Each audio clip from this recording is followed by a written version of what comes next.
In this video, I'm going to share my exact branding guidelines that I use with all of my branding clients, as well as the branding guidelines that I use for my own online businesses.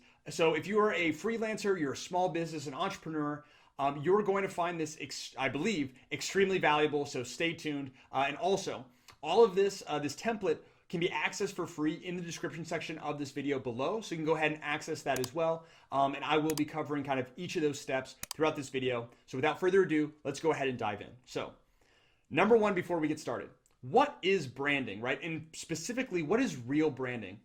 When most people, especially freelancers or small businesses that I work with, when they think of branding, they immediately think about the logo, tagline, name, maybe colors, etc. And these are all very important elements of any brand or of the of branding guidelines. However, this is not all branding has to offer. This is not all that it is. And actually, all of these things, the logo, the tagline, the name, everything else is driven from intense and robust analytics and strategy. And I kind of like to think of branding as an iceberg, right? We have what the audience sees or the consumer see right there kind of at the top, right? The logo, the tagline, the name, all of that good stuff, right? Which is all part of branding.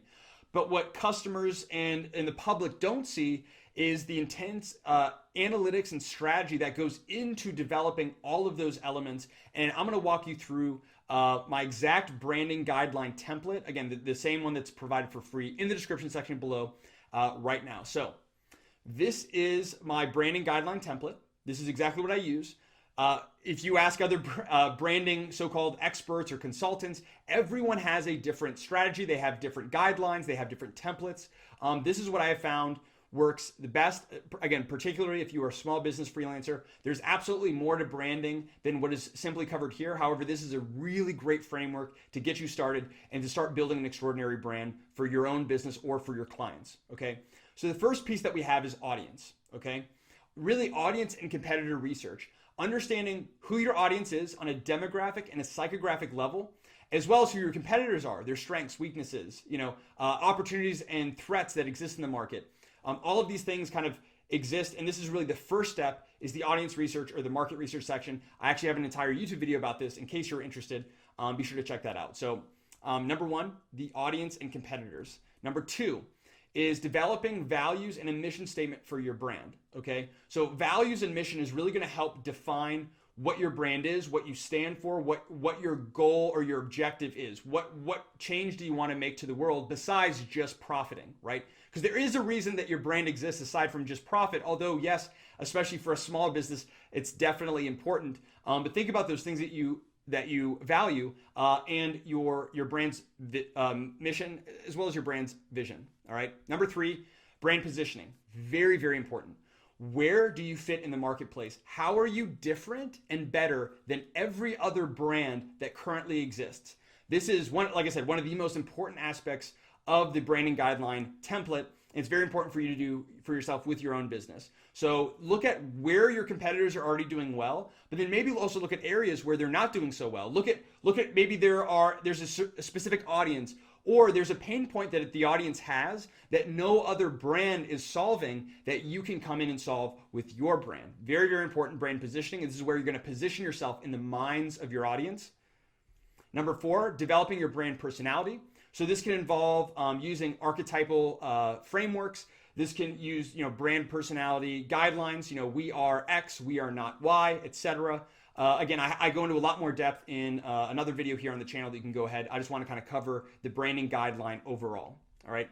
And then lastly, brand idea, really just the essence of your brand. And a lot of people get brand idea and tagline confused with each other. The best way I can describe this, at least from my perspective and my experience, is that brand idea can best be thought of is kind of in a way, it's kind of like the internal tagline, where the actual brand tagline is audience facing or consumer facing. So brand idea is internal, tagline is external. That's the best way you can think about it. And brand idea, again, that's really the essence. It could be even just one word or two words or three words. Very, very simplistic, short. It's the essence of what your brand is, and it's used for internal uses. And then this framework or these guidelines and the strategy right here, as you can kind of see, I've tried to kind of convey this, graphically. This is all going to drive what people and what you may have thought of what branding is, which is the tagline, name, typography, or really font types, colors, logo, etc. Right? Some of the more creative visual aspects that we all think of when we think of branding. So like I said, tagline, having not just a catchy tagline, but a tagline that really represents and resonates, that really encapsulates your brand's differentiation, how you are different than everybody else, how you're unique, and how that matters to your audience. Your brand name, again, becoming the whole idea of brand personality, and developing a brand name is really the more, as human beings, we're wired to connect with other human beings. So the more human-like your brand can become, the better it can connect with other human beings, which are your customers, your audience. Correct. Next is typography. Also, font type. What are your main and secondary font types? Serif, sans serif, this sort of thing. Again, I could go into a whole video on each of these topics. So I'm just only kind of scratching the surface, or just kind of touching on it, just so you can get an understanding. But this is not in any way completely comprehensive. Second to last, we have colors. What colors really represent your brand, really resonate well with your audience. And finally, probably the last thing is the first thing that everyone thinks about when they think of brand, which is logo. Again, very important.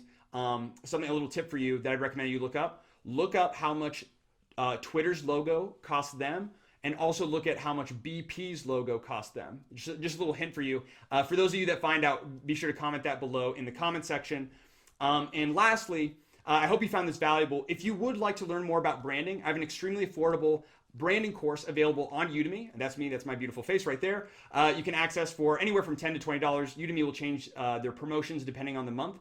Just in case you're interested, it's 3 hours long. It takes everything that I've learned and will continue to learn using branding, for small businesses, freelancers, entrepreneurs of all kinds. So if you're interested, be sure to check that out. I'll have a link in the description section below. If not, please be sure to check out the other free videos that I have here on YouTube. Comment below with any way that I can help, and I'll be happy to do that. So thank you so much for taking the time to watch this video. I hope it was incredibly helpful to you. I'm wishing you the very best, and I hope to see you in future videos.